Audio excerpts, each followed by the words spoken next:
Bismillahirrahmanirrahim. Dear students, today we will discuss lecture number 2 of class 10th biology of chapter gaseous exchange. अच्छा students, इनसे पहले आप लोगों ने लेक्चर नंबर फर्स्ट में रेस्पिरेशन की डिफिनीशन के मुताबिक, इनके अलावा differences between respiration, breathing, gaseous exchange और इनके अलावा हमारे साथ गैसियस एक्सचेंज इन प्लांट्स, ये पहले आप लोगों ने डिस्कस किया हुआ है. ठीक है. अच्छा, अभी देखिए हमारे साथ जो नेक्स्ट टॉपिक है, इसी लेक्चर में हमने डिस्कस करना होगा about the gaseous exchange taken place in human body. तो याद रखिए, गैसियस एक्सचेंज ये ह्यूमन बॉडी में इनके लिए एक रिस्पॉन्सिबल सिस्टम होता है जिसे हम कहते हैं रेस्पिरेटरी सिस्टम. ठीक है. रेस्पिरेटरी सिस्टम गैसियस एक्सचेंज के लिए रिस्पॉन्सिबल है इन ह्यूमन बींग्स. लेकिन इनसे पहले ये याद रखिए कि जो हमारे साथ गैसियस एक्सचेंज है वो अगर हम यूनिसेलुलर ऑर्गेनिज्म में पढ़ ले, ठीक है, सपोज अमीबा या दूसरे ऑर्गेनिज्म जो आ जाते हैं, ठीक है, अगर उनमें गैसियस एक्सचेंज टेक प्लेस कर रहा होता है तो वो बाय डायरेक्ट वे होता है. रेस्पिरेशन की डिफिनीशन में आप लोगों ने पढ़ा होगा कि by direct way unicellular organism क्या कर लेते हैं, वो रेस्पिरेशन परफॉर्म कर लेते हैं, गैसियस एक्सचेंज परफॉर्म कर लेते हैं. लेकिन यहाँ पर हमारे साथ अगर हम ह्यूमन बींग्स की बात कर रहे हैं, ठीक है, तो human beings are multicellular and they are so complex. तो इसी वजह से इसी रेस्पिरेशन के लिए हमारे साथ या गैसियस एक्सचेंज के लिए हमारे साथ क्या होगा, एक पर्टिकुलर सिस्टम होगा. डायरेक्ट वे का मकसद क्या है, सपोज अगर ये मेरे साथ अमीबा है, यूनिसेलुलर ऑर्गेनिज्म है, तो ये अपनी एनवायरनमेंट से ऑक्सीजन को डायरेक्ट अपटेक कर लेता है और इनमें जो कार्बन डाइऑक्साइड वगैरह ये प्रोड्यूस हो जाता है, ठीक है, तो वो डिस्चार्ज करवा लेते हैं इनटू द एनवायरनमेंट डायरेक्टली. ठीक है. तो सपोज अगर ये इसी ऑर्गेनिज्म का क्या है, बाहर वाला एनवायरनमेंट है, ठीक है, तो इनमें ऑक्सीजन, इसी एनवायरनमेंट से ऑक्सीजन की एंट्रेंस और इसी अमीबा की बॉडी में जो कार्बन डाइऑक्साइड प्रोड्यूस हो जाता है तो वो डायरेक्टली एनवायरनमेंट में चला जाता है. तो देखिए हमारे साथ रेस्पिरेशन का ये डायरेक्ट वे होता है. एक टाइप ऑफ रेस्पिरेशन है डायरेक्ट रेस्पिरेशन और दूसरा टाइप ऑफ रेस्पिरेशन है इनडायरेक्ट रेस्पिरेशन. ठीक है. तो डायरेक्ट वाला ये हो गया. अभी इनडायरेक्ट रेस्पिरेशन जो है तो उसमें ऑर्गेनिज्म में क्या होता है, जो कॉम्प्लेक्स ऑर्गेनिजम्स होते हैं, जो मल्टीसेलुलर ऑर्गेनिजम्स होते हैं, ठीक है, तो उनमें इनके लिए रिस्पॉन्सिबल क्या होते हैं, सिस्टम्स होते हैं, उनमें रिस्पॉन्सिबल इनके लिए टिश्यूज होते हैं. तो gaseous exchange in human beings, human being की बॉडी में इनके लिए क्या होता है, रेस्पिरेटरी सिस्टम. अच्छा, ये रेस्पिरेटरी सिस्टम किस तरह होता है, so it is well adopted system with the environment. ठीक है, ये एनवायरनमेंट के साथ वेल एडॉप्टेड सिस्टम होता है. ये जो टेरेस्ट्रियल मूड ऑफ लाइफ है, ठीक है, मींस टेरेस्ट्रियल वर्ल्ड का मकसद क्या है, जो हमारे साथ क्या है, जो ऑर्गेनिज्म लैंड पर लीव कर रहे होते हैं, ठीक है, मींस उनकी लिविंग अगर आ जाती है तो वो लैंड पर होते हैं. तो ये इनका जो ह्यूमन बींग्स का जो रेस्पिरेटरी सिस्टम है, that is well adopted system with terrestrial mood off life. ठीक है. आप लोग की बुक में टेरेस्ट्रियल वर्ल्ड आ जाते हैं, तो टेरेस्ट्रियल मूड ऑफ लाइफ या टेरेस्ट्रियल वर्ल्ड, इसी का मकसद क्या आ जाता है, तो इसका मकसद ये है कि हमारे साथ जो ऑर्गेनिज्म लैंड पर रह रहे होते हैं, ठीक है, उसी को टेरेस्ट्रियल मूड ऑफ लाइफ. तो ह्यूमन बींग्स हमारे साथ टेरेस्ट्रियल मूड ऑफ लाइफ में होते हैं और इनमें जो रेस्पिरेटरी सिस्टम होते हैं, so that is well adopted. अच्छा, अभी देखिए हमारे साथ जो ह्यूमन का रेस्पिरेटरी सिस्टम है, एक तो ये एडॉप्टेड होता है, लेकिन दूसरा ये रिस्पॉन्सिबल होता है फॉर गैसियस एक्सचेंज. और हमारा जो मेन टॉपिक है that is basically gaseous exchange. ठीक है.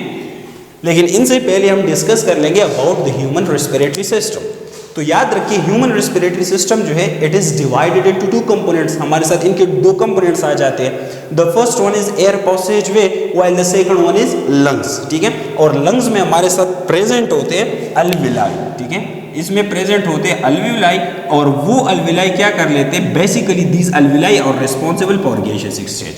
तो याद रखिए, अगर मैं एयर पैसेज वे के बारे में डिस्कस कर लेता हूँ या इनके अलावा लंग्स के बारे में डिस्कस कर लेता हूँ, तो ये हमारे साथ रेस्पिरेटरी सिस्टम में आ जाता है. और फाइनली जो गैसियस एक्सचेंज है, हमारा जो टॉपिक है, वो टेक प्लेस कर रहा होता है in alveoli which are present in the lungs, जो लंग्स में प्रेजेंट होते हैं. अच्छा डियर स्टूडेंट्स, तो अभी स्टार्ट कर लेते हैं फ्रॉम एयर पैसेज वे. ठीक है. तो एयर पैसेज वे क्या होता है, तो सिंपल बाय डेफिनेशन अगर हम ये कहें कि दीज आर कनेक्टेड ट्यूब्स, ठीक है, तो ये गलत नहीं होगा, क्योंकि हमारे साथ ये क्या है, सपोज अगर मैं नोज की बात कर लूँ, नोज के बाद जो नेजल कैविटी आ जाती है, तो नीचे की तरफ हमारे साथ क्या होते हैं, these are all connected tubes. Nose के बाद ट्रेकिया, फेरिंक्स, लैरिंक्स, ठीक है, bronchi, bronchioles up to bronchioles, these are connected tubes.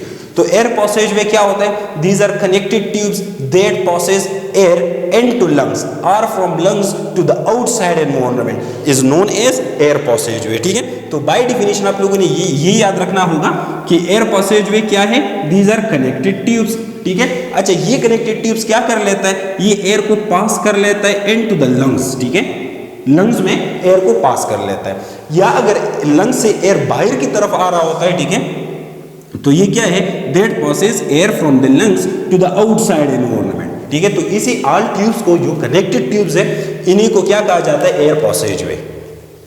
इनके अलावा एयर पासेज वे में हमने क्या डिस्कस करना होगा, इनके जो बेसिक पार्ट्स आ जाते हैं, तो यहाँ पर मैंने मेंशन की है, the first one are nostrils, nostrils के बाद नेजल कैविटी, नेजल कैविटी के बाद पेरिंक्स, लेरिंक्स, और इनके बाद क्या होता है, ट्रेकिया, ट्रेकिया के बाद ब्रोंकाई एंड फाइनली ब्रेंक्यूल्स। तो these all are the components of air passage way, ठीक है। अच्छा, अभी देखिए यहाँ पर हमने ये रेस्पिरेटरी सिस्टम की जो दो मेन कंपोनेंट्स है, the first one is air passage way और फिर इनके बाद आ जाता है लंग्स। तो अभी हमने इसी एयर पासेज वे में जो मजीद स्टेप्स आ जाते हैं, जो कंपोज्ड है नॉस्ट्रल्स पर, नेजल कैविटीज पर, ठीक है, तो इसी को डिस्कस कर लेते हैं। तो देखिए सबसे पहले हम स्टार्ट कर लेंगे नॉस्ट्रल्स से, ठीक है। नॉस्ट्रल्स क्या होते हैं, दीज आर 2 इन नंबर। अगर हम ह्यूमन बॉडी को बाहर की तरफ से देखें तो नोज में क्या होते हैं, देयर आर 2 फोर्स, जिनको एक्सटर्नल नेयर्स या नॉस्ट्रल्स कहा जाता है, ठीक है। तो सपोज अगर यहाँ पर जो मैं ये डायग्राम मैंने ड्रा किया हुआ है, ठीक है, तो इनके जो बाहर की तरफ ओपनिंग होते हैं, इसी ओपनिंग को क्या कहते हैं, एक्सटर्नल नेयर्स, ठीक है, या एक्सटर्नल नेयर्स के अलावा ये क्या होते हैं, दीज आर नॉस्ट्रल्स। तो so they are 2 in number.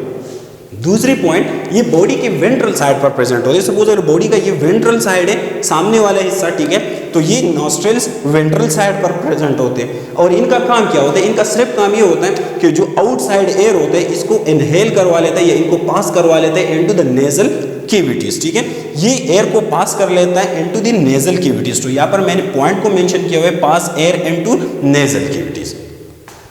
इसके बाद हम अभी डिस्कस कर लेते हैं nasal cavities. So what are the nasal cavities, to which basically the nostril passes outside air, ठीक है।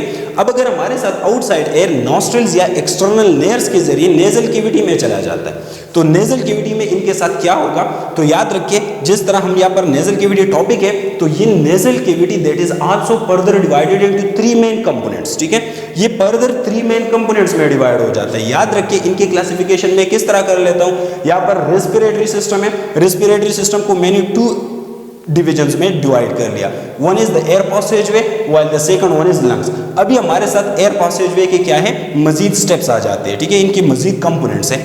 तो इनमें से हमारे साथ दूसरा जो कंपोनेंट है that is the nasal cavity. But याद रखिए हमारे साथ जो नेजल कैविटी है that is further divided into 3 major components, ठीक है। अच्छा देखिए हमारे साथ जो 3 चैम्बर्स आ जाते हैं या नेजल कैविटी के जो चैम्बर्स हैं, दीज आर वेस्टिब्यूलर चैम्बर, दूसरा हमारे साथ आ जाता है रेस्पिरेटरी चैम्बर, और थर्ड वन आ जाता है वोल्फेक्टरी चैम्बर। तो अभी देखिए मैं इनकी थोड़ी सी समरी बता देता हूँ कि व्हाट आर दीज चैम्बर्स, और इसी में बेसिकली क्या होता है। नेजल कैविटीज के जो ये 3 मेन चैम्बर्स आ जाते हैं, तो इनमें बेसिकली क्या हो जाता है। अच्छा देखिए इनमें मैं सबसे पहले फर्स्ट वन वाला एक्सप्लेन कर लेता हूँ। देखिए यहाँ पर इसी डायग्राम में आपको वो नजर आ रहा होगा कि सपोज दिस इज नोज, जो रेड कलर वाला मैंने ड्रा किया हुआ है दैट इज नोज, ठीक है। इनके यहाँ पर नॉस्ट्रल या एक्सटर्नल लेयर्स प्रेजेंट है नंबर फर्स्ट, ठीक है। इसी की नॉस्ट्रल के जरिए हमारे साथ एयर एंटर हो जाते हैं इनटू द नेजल कैविटी, लेकिन जो एयर एंटर हो जाते हैं it first passes into the vestibular chamber. जो नेजल कैविटी का फर्स्ट चैम्बर है वेस्टिब्यूलर चैम्बर, ठीक है। तो यहाँ मैंने इनको डिवाइड किया हुआ है इन 3 पोर्शंस, ठीक है, जो मैंने एरोस की हुई है। All the green colour is the nasal chamber, इसमें the first one is vestibular chamber. अच्छा वेस्टिब्यूलर चैम्बर, इनका मेन फंक्शन क्या होता है, इनमें याद रखिए वेस्टिब्यूलर चैम्बर में हेयर्स प्रेजेंट होते हैं, ठीक है। अच्छा जो हेयर्स प्रेजेंट है इनका काम ये होता है कि इट परफॉर्म्स एयर फिल्ट्रेशन, जो इनकमिंग एयर होता है इनको डस्ट पार्टिकल से क्या कर लेता है, इनको फिल्टर करवा लेता है। अच्छा इनके बाद हमारे साथ जो दूसरा आ जाता है दैट इज रेस्पिरेटरी चैम्बर। ये हमारे साथ फर्स्ट वन वेस्टिब्यूलर चैम्बर था, ठीक है, ये वाला हमारे साथ वेस्टिब्यूलर चैम्बर है नेजल चैम्बर में या नेजल कैविटी में। इनके बाद जो दूसरा आ जाता है that is the respiratory chamber, ठीक है। अच्छा ये वाला रेस्पिरेटरी चैम्बर जो है इसी का फंक्शन क्या है नेजल चैम्बर में से, तो याद रखिए रेस्पिरेटरी चैम्बर का काम होता है it acts like an air conditioner, ठीक है, ये एयर कंडीशनर के जरिए की तरह काम कर रहा होता है। अच्छा ये एयर कंडीशनर ये क्या होता है, तो याद रखिए हमारे साथ एयर कंडीशनर का मकसद यही है कि सपोज अगर हम कोल्ड एयर को इनहेल कर लेते या वार्म एयर को इनहेल कर लेते, तो ये इसको क्या करवा लेते अपनी normal position round about 30 degree centigrade पर इनको क्या कर लेता है, इनको ला रहा होता है। तो याद रखिए एयर कंडीशनर का मतलब क्या है, इनका मतलब ये है कि सपोज अगर हम वार्म एयर को एंटर करवा लेते हैं, ठीक है, इनहेल करवा लेते हैं, तो इनको ये कोल्डर बना लेता है, ठीक है, और अगर हम कोल्ड एयर को इनहेल कर लेते हैं तो ये रेस्पिरेटरी चेंबर उनको वार्मर बना लेते हैं या इनको वार्म करवा लेता है, ठीक है। जहन में पॉइंट याद रखें कि एयर कंडीशनर इसी का मकसद वार्मर एयर को कूलर बना लेना और कूलर एयर को वार्मर बना लेना। तो ये दोनों प्रोसेसेस किस तरह होते हैं कि वार्म एयर कूलर किस तरीके से बन जाता कूलर हो जाता है, ठीक है। तो ये होता है किस चीज के जरिए, ये म्यूकस के जरिए होता है, ठीक है। ये म्यूकस की सिक्रिएशन हो जाती है रेस्पिरेटरी चेंबर में और म्यूकस की सिक्रिएशन की वजह से जो हमारे साथ वार्मर एयर होता है वो कूलर बन जाता है। दूसरा पॉइंट यहाँ पर मैंने ब्लड लिखा हुआ है, ठीक है। तो हमारे साथ ब्लड क्या है, ये कूलर एयर को वार्मर बना लेता है, ठीक है। तो अपनी जेहन में ये पॉइंट याद रखें कि respiratory chamber is basically responsible for warming of air और कूलिंग ऑफ एयर, ठीक है, और वो करवा लेते हैं with the help of blood और with the help of mucus, ठीक है। तो ब्लड तो आप लोग ऑलरेडी जान लेते हैं, लेकिन म्यूकस क्या होता है, it is composed of many components, इसमें मेनी कंपोनेंट्स आ जाते हैं, जस्ट लाइक हमारे साथ इनऑर्गेनिक सॉल्ट, म्यूसिन प्रोटीन होते हैं, इनमें लाइसोजाइम्स होते हैं, ठीक है, और वाटर होते हैं। अच्छा, इनके बाद हमारे साथ the first one nasal external layers या नॉस्ट्रिल्स, नॉस्ट्रिल के बाद वेस्टिब्यूलर चेंबर के बाद रेस्पिरेटरी चेंबर। अब थर्ड वन जो हमारे साथ आ जाता है दैट इज वोल्फैक्टरी चेंबर, ठीक है। अच्छा, इसी वोल्फैक्टरी चेंबर का काम क्या है, तो वोल्फैक्टरी चेंबर का काम है सेंस ऑफ स्मेल, ठीक है। इसमें वोल्फैक्टरी सेल्स होते हैं विच कम्युनिकेट्स विद द ब्रेन, जो ब्रेन के साथ कम्युनिकेशन में आ जाता है और स्मेल को सेंस कर लेता है। तो नेजल चेंबर में हमारे साथ ये 3 मेन पोर्शंस हैं, इनके मेजर फंक्शंस मैंने आप लोगों को बता दिए कि इसमें वेस्टिब्यूलर चेंबर, इनका काम होता है एयर की filtration, respiratory chamber act like an air conditioner, और जो हमारे साथ वोल्फैक्टरी चेंबर है that is responsible for sense of smell. अच्छा, यहाँ पर मैंने क्या लिखा है, नोट, ठीक है। ओवरऑल अगर हम नेजल कैविटी की बात कर लेते हैं, ठीक है, तो इसमें ओवरऑल एयर क्या होता है, इसमें एयर वार्मर हो जाता है, मॉइस्ट हो जाता है और डस्ट फ्री हो जाता है, ठीक है। अपनी जेहन में ये पॉइंट याद रखें कि नेजल कैविटी, इनमें एयर के साथ क्या होता है, तो इनके साथ 3 major function. The first one, air become warms, ठीक है, मॉइस्ट हो जाता है और डस्ट फ्री हो जाता है। अच्छा, इनके बाद हमारे साथ जो नेजल कैविटी, इनके बाद जो थर्ड पार्ट स्टार्ट हो जाते हैं दैट इज फेरिंक्स, ठीक है। याद रखिए यहाँ पर ये जो मैंने पार्ट्स बता दिए these are the parts of nasal cavity, ठीक है। लेकिन थर्ड पॉइंट हमारे साथ एयर पासेज वे में फेरिंक्स आ जाता है। अच्छा, फेरिंक्स क्या होता है, pharynx is round about 4.5 inches, ठीक है, ये 4.5 इंचेस लॉन्ग होता है। इनको अगर मैं सेंटीमीटर में कन्वर्ट करवा लेता हूँ, ठीक है, तो ये क्या होगा, that is round about 11.43 centimetre, ठीक है। ये सेंटीमीटर में कितना बन जाता है, 11.43 सेंटीमीटर होता है, ठीक है। अच्छा, फेरिंक्स क्या है, that is lined by mucus membrane, ठीक है। अगर हमारे साथ फेरिंक्स प्रेजेंट है, ठीक है, pharynx is almost a cone shape structure, ठीक है, ये इस तरह एक कोन शेप स्ट्रक्चर होता है, ठीक है,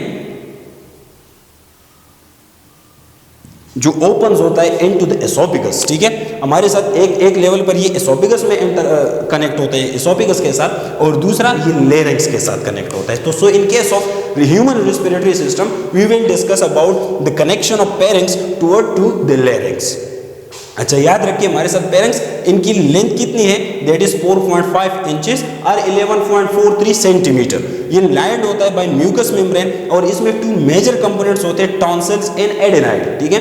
फेरिंक्स में 2 मेजर कंपोनेंट्स होते हैं, टॉन्सिल्स एंड एडेनाइड। अच्छा, इसी टॉन्सिल्स और एडेनाइड इनकी फंक्शंस क्या होती हैं, तो टॉन्सिल्स माइक्रो ऑर्गेनिज्म को फिल्टर करवा लेता है। सपोज अगर कोई माइक्रो ऑर्गेनिज्म ये नेजल कैविटीज के से पास हो जाता है और फेरिंक्स में आ जाता है, तो फेरिंक्स में भी इनके लिए प्रोटेक्शन का क्या है, एक कंपोनेंट प्रेजेंट है, टॉन्सिल्स जिसे कहा जाता है, वो माइक्रो ऑर्गेनिज्म को फिल्टर करवा लेता है। और एडेनाइड, ये इनका काम होता है to fight against viruses and bacteria, viruses और बैक्टीरिया के अगेंस्ट फाइट करवा लेता है। अच्छा, फेरिंक्स मजीद क्या है, ये बात याद रखिए कि फेरिंक्स हमारे साथ ये इस तरह का एक पार्ट होता है जो हमारे साथ डाइजेस्टिव और रेस्पिरेटरी सिस्टम दोनों का हिस्सा है। यहाँ पर जिस तरह मैंने आप लोगों को बता दिया कि सपोज ये हमारे साथ फेरिंक्स है, that is a cone shape tube, ठीक है। ये एक कोन शेप ट्यूब होता है, ये यहाँ पर नीचे कनेक्टेड होता है विद दी एसोफेगस, और एसोफेगस के साथ साथ इनमें एक और होल होता है जो लेरिंक्स के साथ कनेक्टेड होता है, ठीक है। तो ये वाला पार्ट हमारे साथ लेरिंक्स होता है, ठीक है, और लेरिंक्स के साथ ये दूसरा पार्ट जो आ जाता है दैट इज एसोफेगस, ठीक है। अच्छा, एक एसोफेगस है और दूसरा हमारे साथ लेरिंक्स आता है। तो एसोफेगस के मुताबिक एसोफेगस तो हमारे साथ फूड पाइप है, ठीक है, तो means pharynx is also the part of what digestive system, ठीक है, लेकिन लेरिंक्स हमारे साथ क्या होता है that is the part of respiratory system. तो सो फेरिंक्स बन जाता है, लेरिंक्स का पार्ट भी बन जाता है, ठीक है। अच्छा, एयर पासेज वे में फेरिंक्स के बाद हमारे साथ जो फोर्थ वन आ जाते हैं दैट इज द लेरिंक्स, ठीक है। अच्छा, लेरिंक्स को सेकंड क्या कहा जाता है, इसको वॉइस बॉक्स भी कहा जाता है, और ये सराउंड होता है on the upper part of the trachea. Suppose हमारे साथ ये लेरिंक्स है तो इनके नीचे क्या प्रेजेंट होगा, यहाँ पर प्रेजेंट होगा ट्रेकिया, ठीक है, ये ट्रेकिया से सराउंड होता है। इनकी जो कैविटी होती है, ठीक है, सपोज अगर हमारे साथ लेरिंक्स है तो लेरिंक्स की जो कैविटी है दैट इज बेसिकली उसी को क्या कहा जाता है, उसी को ग्लॉटस कहा जाता है, ठीक है। जो लेरिंक्स की कैविटी आ जाती है उनको ग्लॉटस कहा जाता है। तो याद रखिए जो कैविटी होती है लेरिंक्स की, सपोज ये हमारे साथ लेरिंक्स है, ठीक है, तो इसको वॉइस बॉक्स भी कहा जाता है। ये ट्रेकिया के ऊपर, यहाँ पर हमारे साथ ट्रेकिया होता है, ठीक है, ये ट्रेकिया के ऊपर सराउंड है। इनका जो एक्सटर्नल लाइनिंग होता है that is internal lining that is lined by mucus membrane. इसमें म्यूकस मेम्ब्रेन होता है जो बेसिकली म्यूकस को सिक्रिएट करवा लेता है, ठीक है। और म्यूकस का यहाँ पर मैंने बता दिया कि इसमें बहुत सारे कंपोनेंट्स होते हैं, ठीक है। वो कंपोनेंट्स कौन कौन say that are mucin protein, इनके अलावा लाइसोजाइम्स होते हैं, ठीक है, इनमें इनऑर्गेनिक सॉल्ट भी आ जाते हैं और वाटर भी होता है। अच्छा, फिर इनके बाद म्यूकस मेम्ब्रेन के बाद जो फोर्थ पॉइंट आ जाता है लेरिंक्स का, तो larynx open into trachea through glottis, ठीक है। तो जो लेरिंक्स होता है, ठीक है, ये ओपन हो जाते हैं इनटू द ट्रेकिया, और किस चीज के जरिए, on the basis of glottis. Glottis larynx की कैविटी को कहा जाता है, ठीक है। अगर ये ग्लॉटिस क्या है, ओपन है, तो एयर नीचे ट्रेकिया में ट्रांसफर हो जाता है। अगर ये क्लोज है तो क्या होगा, हमारे साथ एयर ट्रांसफर नहीं हो जाता है। तो यहाँ पर मैंने इसी लेरिंक्स के साथ एक डायग्राम ड्रा किया हुआ है, ठीक है। इसी डायग्राम को आप लोग समझ ले, इसके ऊपर मैंने 2 पॉइंट्स लिखे, ठीक है। यहाँ पर एपिग्लॉटिस ये तो दोनों में सेम है, लेकिन ये ओपन ग्लॉटिस होता है और ये क्लोज ग्लॉटिस होता है, ठीक है। अच्छा, ये ओपन किस तरह हो जाते हैं और क्लोज किस तरह हो जाता है, तो याद रखिए इसमें ये वाला जो रेड कलर वाला मैंने ड्रा किया हुआ है, these are known as vocal cords, ठीक है, इनको वोकल कॉर्ड्स कहा जाता है, ठीक है। अच्छा, ये वोकल कॉर्ड्स अगर ओपन हो जाते हैं so the cavity will be open, ठीक है। अगर ये वोकल कॉर्ड्स ये हमारे साथ क्या होते हैं, ये वोकल कॉर्ड अगर क्या है, ये अगर क्लोज होते हैं तो the glottis will be close, जो ग्लॉटिस होता है वो क्लोज होगा। तो लेरिंक्स के मुताबिक ये बात याद रखिए कि इसको वॉइस बॉक्स भी कहा जाता है। ये ट्रेकिया के ऊपर सराउंडेड है, ठीक है। जो कैविटी है, इनकी जो कैविटी आ जाती है this is lined by mucus membrane. इनके अलावा जो लेरिंक्स है, ठीक है, वो ओपन हो जाते हैं into the trachea through glottis, ठीक है। और ग्लॉटिस ये वाली पोजीशन आ जाती है कि हमारे साथ क्या हो, इनके ऊपर 2 वोकल कॉर्ड्स प्रेजेंट है, ठीक है। वोकल कॉर्ड्स अगर ओपन हो जाते हैं तो the cavity will be open, और वो वोकल कॉर्ड अगर क्लोज हो जाते हैं so the cavity will be closed, ठीक है। तो आज के लेक्चर में हमने कहाँ तक पढ़ लिया, ह्यूमन रेस्पिरेटरी सिस्टम में से जो एयर पासेज वे है, इनमें जो मेजर कंपोनेंट्स आ जाते हैं nostril, nasal cavities, pharynx, larynx या लेरिंक्स तक हमने इसको डिस्कस कर लिया। इंशाल्लाह नेक्स्ट लेक्चर में हम trachea, bronchi, bronchioles and finally lungs उसी के मुताबिक डिस्कस कर लेंगे, ठीक है। तो so thank you dear students.